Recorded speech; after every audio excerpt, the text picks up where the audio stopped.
Amadeus, the Tony Award-winning play, lands in the rare genre of historical fiction.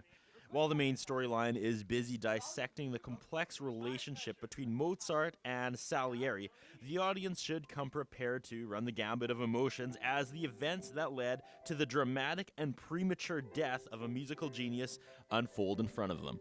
The humor in this play is quite dark and dry a lot of the time. I mean, there is some blunt, subtle humor, just like in that, ha ha ha ha!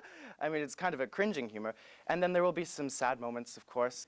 That's the trick with this play, is there's no real clear protagonist-antagonist dynamic. It shifts so much during the play because one minute you'll be rooting for Mozart and the next you'll be rooting for Salieri. In reality, of course, the man was in no danger from me at all. Not yet. Written by Peter Schaefer, who beautifully weaved fiction around fact, the events in Amadeus promise to stay with you long after the curtain lowers. Peter Schaefer wrote a lot of these things as history, and I think people will be surprised at that, and they'll go home and research it and say, oh, that actually did happen. The big question they'll wonder is, what would I do if I were put in that situation?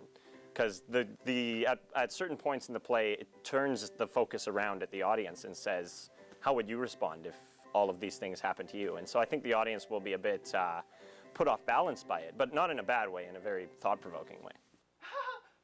Peter Schaefer's Amadeus runs at Greystone Theatre from November 16th to 26th. For more information, call 966-5188.